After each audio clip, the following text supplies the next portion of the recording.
बिल्लाहि मिनश्शैतानिर्रजीम बिस्मिल्लाहिर्रहमानिर्रहीम अल्हम्दुलिल्लाहि रब्बिल आलमीन अस्सलातु वस्सलामु अला मुहम्मदिन व आलिहि तय्यबीन अत्ताहिरीन ला सिय्यमा बक़ियतिल्लाहिल मुंतज़र फ़िल आलमीन वल्लानुद्दाइम अला अदाइहिम अजमईन। नाज़रीन मोहतरम, सलामुन अलैकुम। माह मुबारक रमज़ान के मसाइल, बिलख़ुसूस रोज़े के मसाइल के हवाले से हमारी गुफ्तगू जारी और सारी थी। मुख्तलिफ़ प्रोग्राम में माह रमज़ान में रोज़े के हवाले से जो सवालात थे और जो मसाइल मोमिनीन के दरपेश आते रहते हैं वो आपकी खिदमत में बयान किए गए। आज हमारी गुफ्तगू माह रमज़ान कि रोज़े के हवाले से तो नहीं, लेकिन नमाज भी माह रमज़ान का एक जुज़ है और इबादत और बंदगी, तो नमाज के हवाले से हम गुफ्तगू करेंगे। और वाज़ेह सी बात है कि नमाज दीन का सुतून है, नमाज की अपनी एक अहमियत है और नमाज में हमारी अगर कमी होती है तो ये गफ़लत, ये कोताही हमारी काबिल बख्शिश जल्दी नहीं है। जैसा कि हमारी रवायतों में मिलता है कि इमाम अलैहिस्सलाम फरमाते हैं कि ला तनालु शफ़ाअतुना मन इस्तख़फ़ बिस्सलात, जो अपनी नमाज को सबक शुमार करता है, यानी नमाज को पढ़ने में अहमियत नहीं देता, कभी पढ़ा कभी नहीं पढ़ा, कभी क़ज़ा हो गई, मसाइल नमाज को नहीं सही तौर पे सीखता है, तो ऐसा शख्स जो मसाइल दीन और मसाइल नमाज से बिलख़ुसूस गाफिल है, उसको इमाम की शफ़ाअत शामिल हाल नहीं होगी। अब आप सोचें कि नमाज की कितनी अहमियत है। कुरान में भी इसकी सख्त मज़म्मत है। जो लोग नमाज नहीं पढ़ते, जब उनसे पूछा गया, जो लोग जहन्नम में भेजे गए कि क्यों आपको जहन्नम में भेजा गया है, मा सलककुम फ़ी सक़र, तो यही कहेंगे कुन्ना लम नकुम मिनल मुसल्लीन, हम नमाज नहीं पढ़ते थे। उनमें से यानी वो सिफ़ात जो अपनी बयान करेंगे जिस अज़ाब की बुनियाद पर उन्हें भेजा गया है, वो ये कि हम नमाज नहीं पढ़ते थे। और भी चीज़ें हैं। तो नमाज की अपनी एक अज़मत है, नमाज की एक शरीयत में अहमियत है, क्योंकि नमाज अल्लाह की बारगाह में अपनी बंदगी का सबूत पेश करने का एक ज़रिया है। और वाज़ेह सी बात है कि जिस खालिक ने बचपन से लेकर, पैदाइश से लेकर, माँ के शिकम से लेकर आज तक हमें नेमतों में नवाजा है, उसका शुक्र हर आक़िल इंसान ये कहता है कि उसका शुक्र अदा होना चाहिए। एक मामूली सा एहसान अगर कोई शख्स कर देता है तो हम पूरी ज़िंदगी उसका शुक्रिया अदा करते हैं, उसके शुक्रगुज़ार होते हैं और उसके एहसान को याद रखते हैं। तो जो खालिक व मालिक जिसने हमें वजूद बख्शा है और तरह तरह की नेमतों से नवाजा है, उसका शुक्रिया अदा करना हमारा एक अक़ली और शरई फ़रीज़ा है। तो खुदा को अल्लाह की बंदगी के ज़रिए याद करना, नमाज के ज़रिए याद करना वाजिबात दीन में से है। अब जब नमाज वाजिब है तो उसके बहुत से जो मसाइल हैं उनका सीखना भी हम पर वाजिब है और हमारी एक शरई ज़िम्मेदारी है। तो हमें चाहिए कि दीन के मसाइल में बिलख़ुसूस नमाज, रोज़े, जो दीन के मसाइल ख़ास तौर पे ज़्यादा अहमियत रखते हैं, उनके मसाइल से हम गाफिल न हों और बेहतर से बेहतर तरीक़े से उसे सीखें और उससे आशनाई हासिल करें। कुछ सवालात जो नमाज के बारे में आए हैं वो हम आपकी खिदमत में पेश करते हैं। सबसे पहला सवाल ये है कि नमाज की टाइमिंग के लिए कौन सी टेक्नोलॉजी पर हम इत्मीनान करें। कभी ये बहुत अच्छा सवाल है, क्योंकि नमाज की टाइमिंग के हवाले से कभी कदार इख्तिलाफ़ हो जाता है। तो आपकी खिदमत में ये बयान करें कि नमाज का जो औक़ात हैं नमाज के, वो औक़ात नमाज के जो शरीयत का मेयार है, वो आज जो टाइमिंग पेश की जा रही है उसी मेयार को मद्देनज़र रखते हुए टाइमिंग दी जाती। अब वाज़ेह सी बात है कि हर इंसान उन मेयार को दक़ीक़ तौर पे नहीं समझ सकता है या इतने मालूमात नहीं है और सारी चीज़ें नतीजा पेश कर दिया जाता है तो टाइमिंग की शक्ल में कि भाई इतने बज के इतने मिनट पे टाइम हो जाता है। लेकिन जो शरीयत का मेयार है, जो इस्लामी मेयार है, जो हमेशा बयान किया गया और हमेशा रहेगा, वो मुख्तलिफ़ है। बतौर मिसाल अगर नमाज सुबह का आप देखें तो सुबह की नमाज का जो टाइम है वो फ़ज्र सादिक़। फ़ज्र सादिक़ किसे कहते हैं? देखें, जब रात ढलने लगती है और सहर का वक्त क़रीब आता है तो आसमान में एक सफ़ेदी ज़ाहिर होती है, यानी वो तारीकी जो आसमान में थी, तारीकी महज, वो अब कम होने लगती है और सफ़ेदी फैलने लगती है। तो ये सफ़ेदी 2 मरहले में फैलती है। पहला मरहला ये होता है कि सफ़ेदी हल्की सी आती है और फिर चली जाती है। दूसरा मरहला ये होता है कि सफ़ेदी आने के बाद पूरी तौर पे फैल जाती है। तो वो सफ़ेदी जो आती है और आने के बाद वो मय हो जाती है, उसे फ़ज्र काज़िब कहा जाता है। फ़ज्र काज़िब इसीलिए काज़िब कहते हैं क्योंकि एक झूठी सफ़ेदी, ऐसा लगता है कि सहर होने वाली है लेकिन सहर नहीं होती। दूसरी जो सफ़ेदी आती है जिसे फ़ज्र सादिक़ कहा जाता है, यानी सच्ची फ़ज्र, यानी हकीकत में अब सहर होने वाली है, तो ये जब सफ़ेदी आती है तो आसमान में पूरी तौर पे फैल जाती है। तो ये सफ़ेदी जब फैल जाए तब आपके नमाज सुबह का वक्त होता है। वो वाज़ेह सी बात है कि आज के ज़माने में शहरों में लाइटें ज़्यादा हैं, इसको थोड़ा सा मुअय्यन करना, तशख़ीस देना मुश्किल होता है। आप अगर किसी तारीख जगह पर जाएँ, किसी देहात में जाएँ जहाँ पे अंधेरा हो, तो ये चीज़ ज़्यादा वाज़ेह तौर पे आप समझ सकते हैं। लेकिन ये तमाम आसानियों के लिए आज के जो ज़माना है, साइंस का ज़माना और टेक्नोलॉजी का, इल्म नजूम, इन चीज़ों के ज़रिए आपके लिए वक्त को मुअय्यन कर दिया गया है।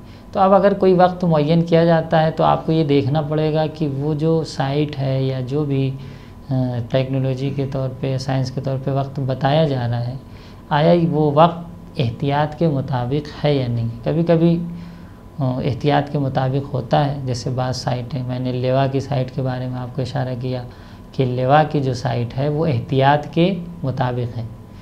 कुछ साइटें कोई ज़रूरी नहीं कि वो एहतियात के मुताबिक ही बयान कर रही हैं। तो वो चीज़ आपको मद्देनज़र रखना है कि अगर आपको मालूमात नहीं है कि वाक़ई जो वक्त बयान हो रहा है वो वाकई वक्त है, तो नमाज सुबह पढ़ने के मसले में आपको थोड़ा एहतियात करना होगा, 2-4-5 मिनट, क्योंकि ये तकरीबन तमाम मराजे का कहना है कि इल्मी लिहाज से इसे कहते हैं इल्मी मुक़द्दमा इल्मी उसे कहते हैं कि जब आप किसी चीज़ के बारे में आपको इत्मीनान हासिल न हो तो आपको मुक़द्दमे इल्मी के एतबार से थोड़ा उसमें एहतियात करने की ज़रूरत है ताकि आपको इत्मीनान हासिल हो जाए।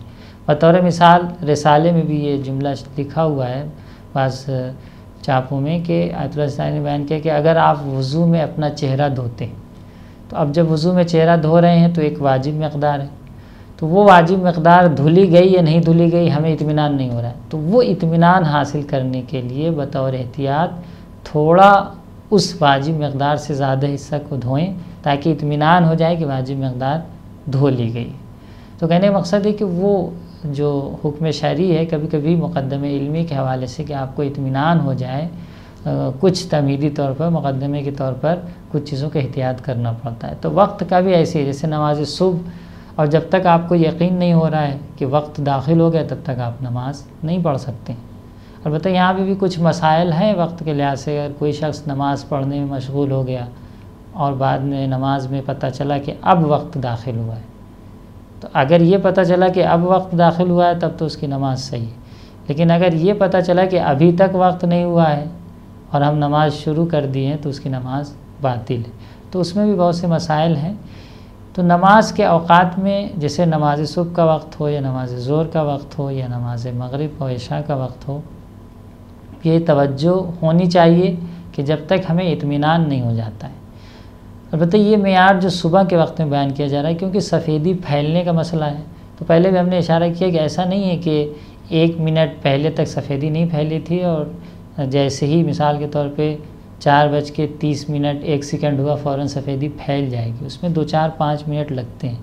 तो वो एहतियात है कि आदमी मुतमईन हो जाए कि हाँ सफ़ेदी फैल गई। ज़ोहर के वक्त के लिए ये चीज़ और आसान है। ज़ोहर के लिए क्या वक्त है जो वक्त ज़वाल को मुअय्यन करता है, ये भी रिसाले में इसका ज़िक्र आया है। वो ये कि इंसान एक शाखिस क्या है, यानी एक लकड़ी ज़मीन में, आसमान के नीचे ज़मीन में एक लकड़ी अगर वो सीधी गाड़ देता है तो सूरज से जो धूप पड़ती है तो उसका साया, लकड़ी का साया पड़ता है।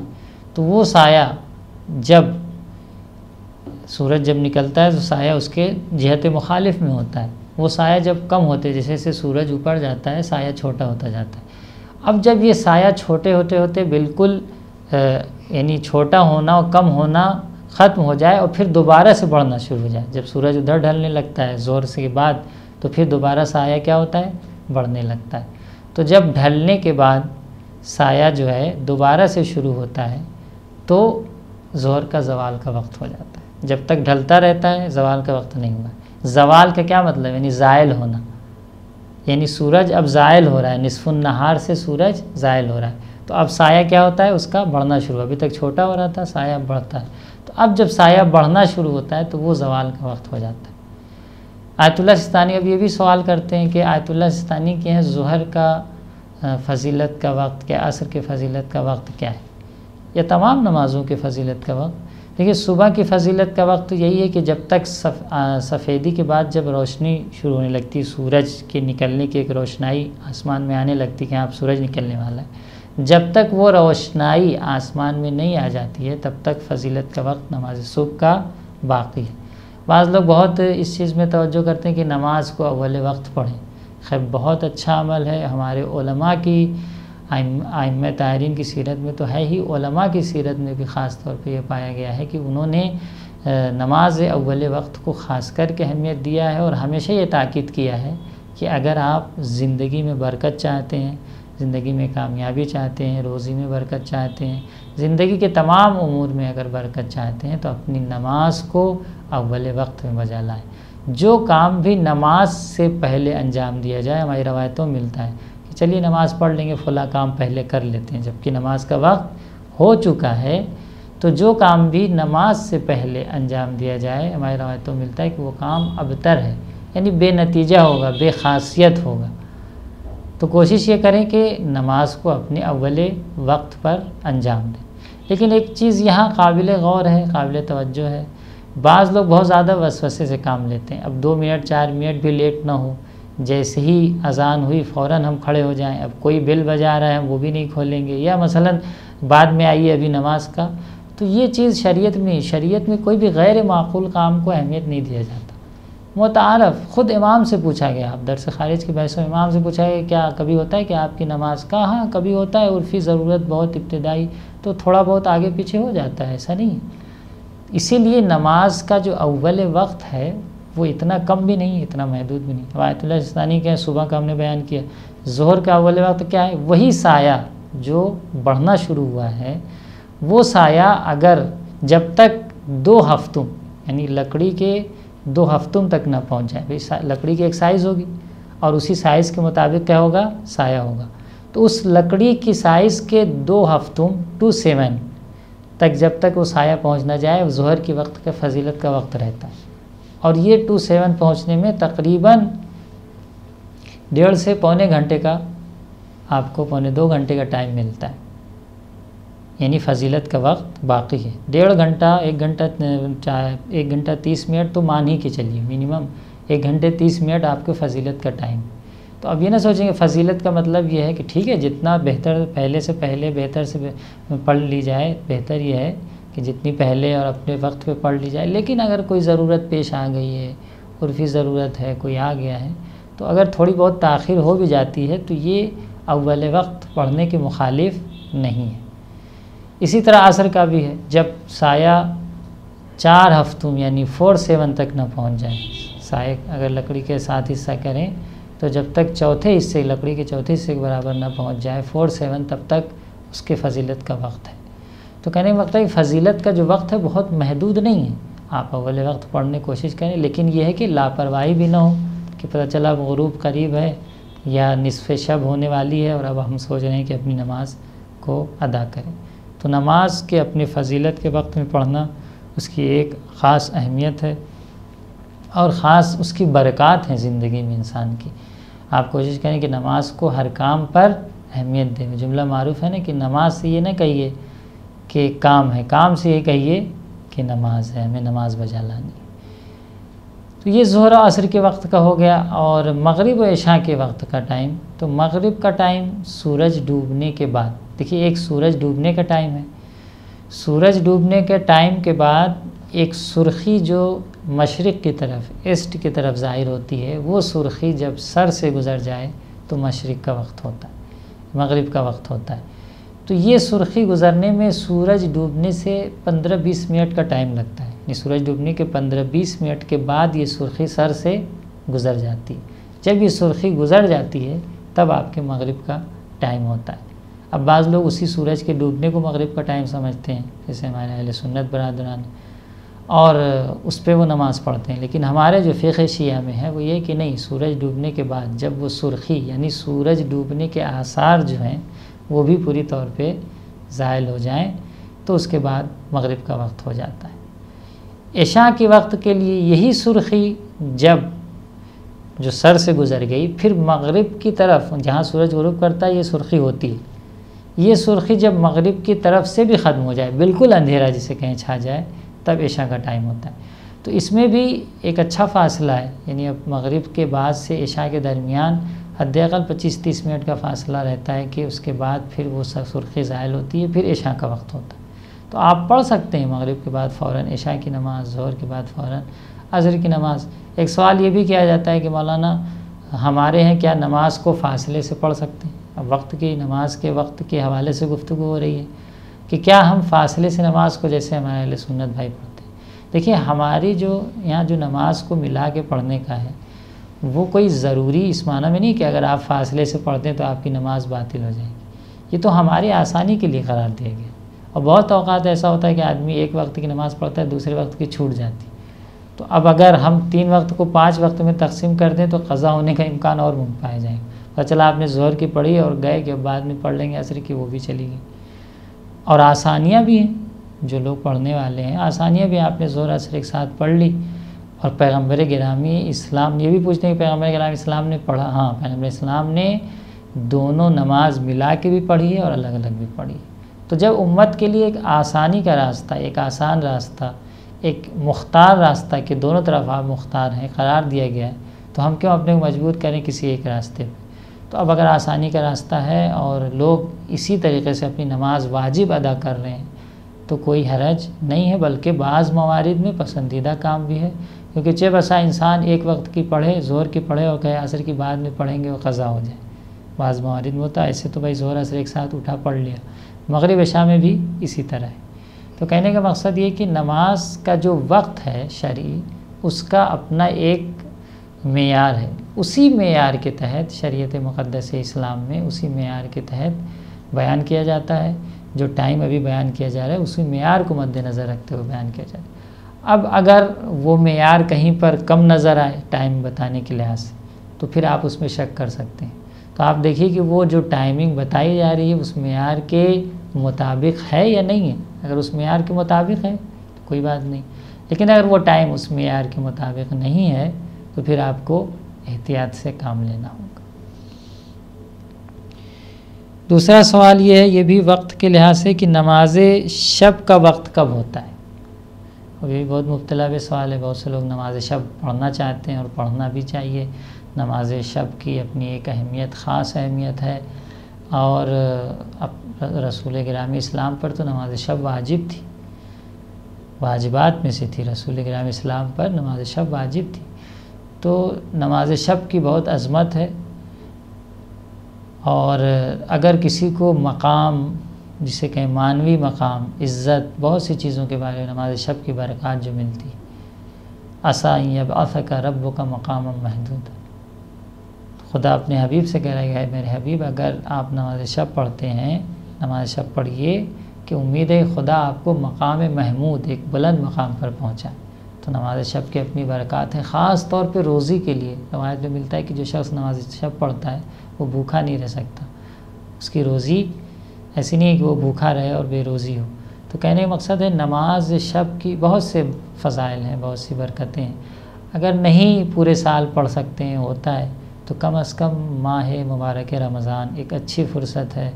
गर्मियों के दिन हैं, मामूलन इंसान रातों में बेदार होता है, तो कोशिश ये करे कि सहरी से थोड़ा पहले फ़ारिग हो जाए, 15 मिनट 20 मिनट पहले सहरी। आदमी ज़रूरी नहीं कि आखिरी अज़ान होने तक ही सहरी कर रहा हो और आखिरी मिनट का इस्तेमाल करे कि हाँ भाई, नहीं, 10-15-20 मिनट पहले फ़ारिग हो जाए और फ़ारिग होने के बाद फिर नमाज शब में मशगूल हो जाए। और कोशिश ये भी हो कि किसी तन्हाई में खुदा से राज़ो नियाज़, यानी वो जो बंदगी का मकसद है खुदा की बारगाह में हाज़िर होने का, उससे दिली राबिता बरकरार करने का, ये बहुत मुहिम है। अगर ये तन्हाई में खुदा से राबिता बरकरार हो जाए तो चे बसा कि बहुत से गुनाहों से हमें निजात मिल जाती है। बहुत सी ज़िंदगी के उमूर में हमारी इस्लाह हो जाती, क्योंकि एक दिली राबिता ज़ात परवरदिगार और खुदा की ज़ात से हो जाता है, एक मोहब्बत हो जाती। तो कहीं तन्हाई में अगर इंसान नमाज़ शब पढ़ रहा है, खुदा को याद कर रहा है, तो बहुत ही अच्छा अमल है, इबादत है, बहुत ही अजर व सवाब है। और ख़ास ताकीद औलिया अल्लाह जो अल्लाह के नेक बंदे हुआ करते थे, वो बग़ैर नमाज शब पढ़े तो कोई वली खुदा बना ही नहीं। वली खुदा बनने के लिए नमाज शब ना हो ही नहीं सकता। ठीक है, पूरे साल में नहीं पढ़ सकते तो कम से कम माह रमज़ान में, इबादत का महीना है, बंदगी का महीना है। आप सोचें, हमारे गुज़श्ता उलमा के हालात में ये मिलता है कि वो अपनी नमाज में, माह रमज़ान में जो नमाज़ें हरम इमाम अली अलैहिस्सलाम में जाके पढ़ते थे, सहर में नमाज शब पढ़ते थे, तो उसके क़ुनूत में दुआए अबू हमज़ा थुमाली, कितनी वसी और कितनी बड़ी दुआ है, तुलानी दुआ है, लेकिन वो अपने नमाज शब की क़ुनूत में वो दुआ पढ़ते थे, हिफ्ज़ भी हुआ करती। तो खैर एक बंदगी का ज़माना था। आज भी जो अल्लाह के नेक बंदे हैं, वो माहौल अब नहीं रह गया, लेकिन फिर भी जो नेक बंदे हैं किसी न किसी उससे अल्लाह की बारगाह में जुड़े हुए हैं। तो कहने का मकसद ये है कि ये इबादत का महीना, ये बंदगी का महीना, इस महीने में बिलखुसूस नमाज शब की ख़ास पाबंदी करें, क्योंकि इसमें तकदीर इलाही लिखी जाती है, इंसान की जो तकदीर है। तो जितना ज़्यादा खुदा की बारगाह में आप अपनी बंदगी का सबूत पेश करेंगे, उतना बेहतर आप अल्लाह की बारगाह में अपनी हाजतों को और अपनी मग़फ़िरत का सामान मुहैया फरमाएंगे। तो खैर नमाज शब का वक्त क्या है, इस हवाले से गुफ्तगू थी। नमाज शब का वक्त आयतुल्लाह सिस्तानी किया। बाज़ लोग ये भी पूछते हैं आम दिनों में कि मौलाना साहब हम नमाज शब तो पढ़ना चाहते हैं लेकिन उठ नहीं पाते, क्योंकि नमाज शब का वक्त तो आधी रात के बाद और नमाज सुबह से पहले होता है। नमाज सुबह के लिए मुश्किल उठते हैं जब क़ज़ा होने वाली होती है, नमाज शब के लिए कैसे उठे। तो आयतुल्लाह सिस्तानी के यहाँ तो नमाज शब का वक्त बहुत वसी, आप नमाज इशा पढ़ने के बाद से नमाज शब पढ़ सकते हैं। नमाज इशा पढ़ने के बाद से नमाज शब पढ़ सकते हैं, गरचे उसके फ़जीलत का वक्त जो है वो आधी रात के बाद, निसफ़ शब के बाद शुरू होता है। तो फ़जीलत का वक्त निसफ़ शब के बाद शुरू होता है, जब नमाज मगरिब इशा के का जो वाजिब वक्त है ख़त्म होता है, तब नमाज शब का वक्त शुरू होता है। क्योंकि नमाज मगरिब इशा का जो वाजिब वक्त है, कभी कभी कन्फ्यूज़न होता है, बाज़ लोग ये सोचते हैं कि सुबह तक है। नमाज मगरिब इशा का वक्त सुबह तक नहीं है, निसफ़ शब तक है, आधी रात तक। हाँ, अगर कोई शख्स किसी मजबूरी की बुनियाद पर आधी रात तक न पढ़ सका, बतौर मिसाल सोया रह गया, तो अब अगर वो आधी रात के बाद उठा है तो उसको फ़ौरन पढ़ना होगा। नमाज सुबह तक उसकी ताख़ीर नहीं कर सकता। यानी मजबूर शख्स, या बतौर मिसाल किसी खातून को के अय्याम आदत ख़त्म हुए आधी रात के बाद, अब उसने गुस्ल किया, तो अब उसे नमाज अपनी मगरिब इशा की नमाज जो है नमाज सुबह से पहले वाजिब है कि अदा करे, नमाज सुबह से पहले अदा हो जानी चाहिए, छोड़ नहीं सकती। तो मजबूरी हो तो नमाज सुबह के पहले तक है, लेकिन अगर कोई मजबूरी नहीं है तो आप आधी रात से ज़्यादा नमाज शब की, नमाज इशा को ताख़ीर नहीं कर सकते। अब यहीं पे एक सवाल ये भी उठे कि मौलाना साहब हम ये आधी रात का शुमार कैसे करें, कहाँ से आधी रात शुमार होगी। निसफ़ शब जो है, चाहे वो नमाज शब के लिए हो, चाहे वो नमाज इशा मगरिब इशा के क़ज़ा होने के लिए, दोनों मसला है ना। निसफ़ शब का शुमार कैसे करेंगे, तो निसफ़ शब का शुमार, आधी रात का शुमार नमाज मगरिब का जब वक्त हो जाता है, अव्वल वक्त नमाज मगरिब जब अज़ान होती है, और अज़ान सुबह का जो वक्त होता है, इन दोनों को आप देखिए कितने घंटे होते हैं, और इसको जो है दो में आप डिवाइड कर दीजिए। अब कभी हो सकता है जैसे गर्मी की रात छोटी है तो वो उसका टाइम कुछ और हो, 11:30 ही हो। ठंडक की रात बड़ी है, अज़ान सुबह लेट में होती है, अज़ान मगरिब भी और पहले होती है, तो हो सकता है 12:30 बजे तक हो। तो सीज़न मौसम के लिहाज से, रात के छोटे और बड़े होने के लिहाज से आधी रात का टाइम बदलता रहता है। ऐसा बाज़ लोग कहते हैं आधी रात का टाइम तो 12 बजे तक है, तो कोई ज़रूरी नहीं कि वो 12 ही बजे तक हो सकता है वो कभी 11:30 हो सकता है कभी 12:30 हो। तो मौसम के लिहाज से ये रात के छोटे और बड़े होने के लिहाज से आधी रात का वक्त बदलता रहता है। तो ये ना सोच लें कि नहीं मौलाना 12 बजे तक तो है ही है, हमने सुना है बाज़ लोगों से आधी रात 12 बजे तक तो है ही नहीं, वो दुनियावी लिहाज से होगी, लेकिन जो शरीयत का मेयार है वो ये है कि अज़ान मगरिब से अज़ान सुबह तक के बीच का जो हिस्सा है, तो अब ये देखिए कि अज़ान मगरिब और अज़ान सुबह में कितना फ़ासला है। 8 घंटे का फ़ासला है, तो अज़ान मगरिब के 4 घंटे बाद आधी रात हो जाएगी। 9 घंटे का फ़ासला है, तो अज़ान मगरिब के 4.5 घंटे बाद आधी रात होगी। 10 घंटे का फ़ासला है। अब ये फ़ासला कैसे होता है? मसलन अगर गर्मी के दिन है तो रात छोटी है, अगर ठंडक के दिन है तो रात बड़ी है, तो ये फ़ासला घटता बढ़ता होगा। तो इस चीज़ पर तवज्जो होनी चाहिए। तो जब आधी रात का वक्त हो जाए तो ये इशा की मगरिब इशा की नमाज का वक्त ख़त्म हो जाता है और नमाज शब की फ़जीलत का वक्त शुरू होता है। गरचे आप इससे पहले भी पढ़ सकते हैं नमाज शब, लेकिन आधी रात के बाद फ़जीलत का वक्त शुरू होता है। अब यहीं पर एक सवाल ये भी है कि मौलाना साहब हम नमाज शब तो पढ़ना चाहते हैं, लेकिन 11 रकत बहुत मुश्किल होती, तो हो सकता है कि इसमें कुछ कमी हो जाए, हम 1 ही रकत पढ़ लें, हम 3 ही रकत पढ़ लें, हम 2 ही रकत पढ़ लें। देखें, किसी भी अमल को जैसे बताया गया है, अगर आप उसका कामिल सवाब अजर चाहते हैं तो आपको उसी तरीके से अंजाम देना हो। लेकिन शरीयत में ये भी गुंजाइश है। अब मिसाल के तौर पे कोई शख्स पूरी 11 रकत नहीं पढ़ सकता, तो 3 रकत पढ़ ले, जो आखिरी की 2 रकत नमाज शफ़ और 1 रकत नमाज वित्र है, वो 3 रकत बजा लाए। बाज़ लोग अच्छा यहाँ ये भी पूछते हैं कि जो हमारी नमाज शब हम पढ़ रहे हैं और हमारी कुछ क़ज़ा नमाज़ें भी हैं और चाहते हैं कि नमाज शब की फ़जीलत भी दर्क हो जाए, तो क्या ये हो सकता है कि हम अपनी 8 रकत जो नमाज शब पढ़ रहे हैं वो क़ज़ा पढ़ लें और उसके बाद नमाज शब 3 रकत पढ़ लें? तो ये भी आप कर सकते हैं। बल्कि अगर आपको ऐसा लगता है कि आपकी क़ज़ा नमाज रह जाएगी तो ये करना आपके लिए लाजिम है, क्योंकि क़ज़ा छोड़ के मुस्तहब नहीं कर सकते, क्योंकि ये भी कमोबेश हमारे समाज में कमी पाई जाती है कि लोग वाजिबात को छोड़ के मुस्तहबात में लगे हुए थे, हराम को छोड़ के मकरूह में लगे हुए होते हैं। वहाँ साहब काला जूता पहनना मकरूह है, काला लिबास पहनना मकरूह है। मुमकिन है दिन भर में मुख्तलिफ हराम काम कर रहे हों, लेकिन जब मकरूह की बात आती है तो एक ख़ास अहमियत, तो ये चीज़ नहीं होनी चाहिए। ये वो शख्स मकरूह के बारे में पूछे कि जो हराम के बनिस्बत एक ख़ास अहमियत देता हो। हराम को अहमियत नहीं देते, मकरूह ठीक है आप तर्क कर रहे हैं, लेकिन ये आपको इत्मीनान नहीं दे सकता कि आप जो है अल्लाह की बंदगी के रास्ते पे चल रहे हैं। और है भी हमारी रवायतों में कि रसूल गिरामी इस्लाम ने मौला कायनात से फरमाया कि या अली, जब तुम लोगों को देखना कि लोग अपने वाजिबात को छोड़कर मुस्तहबात में मशगूल हैं, वाजिब अमूर छोड़े हुए हैं, अज़ीज़ रिश्तेदार पड़ोसी उनके जो हुकूक़ हैं, ख़ास अज़ीज़ रिश्तेदार वालिदैन राबिता क़ता है, न मिल लें न जुल लें, नमाज़ें पढ़ी जा रही, मुस्तहब नमाज शब पढ़ी जा रही, इबादतें हो रही, तिलावत कुरान हो रहा है, तो वाजिब छोड़ के हम नहीं कह रहे कि ना करें, अच्छा काम है, लेकिन वाजिब छोड़ के मुस्तहबात में मशगूल न रहें। मुस्तहबात को अपनी बंदगी का ज़रिया न समझें कि वाजिब छूटा हुआ मुस्तहब के ज़रिए आप बंदगी कर रहे हैं। इसीलिए रवायत में है कि इज़ा अज़र्रतिन नवाफिल बिल फ़राइज़ फ़रफ़ुज़ुहा, अगर नवाफिल मुस्तहब काम करने से आपके वाजिब छूट रहे हैं तो आप मुस्तहब को छोड़ दीजिए, पहले वाजिब को अंजाम दीजिए। ऐ अली, जब ये तुम देखना कि लोग अपने वाजिबात को छोड़कर मुस्तहबात में मशगूल हैं, तो आप अपने वाजिबात को अंजाम दीजिए। तो मुस्तहब को अंजाम देना और मकरूह से बचना बेशक बहुत अच्छी चीज़ है, होना चाहिए, लेकिन इसका मतलब ये नहीं कि हम वाजिबात से और अपने दीनी फ़राइज़ से गाफिल हो जाएं। तो नमाज शब का वक्त फ़जीलत का आधी रात के बाद शुरू होता है और अज़ान सुबह तक है।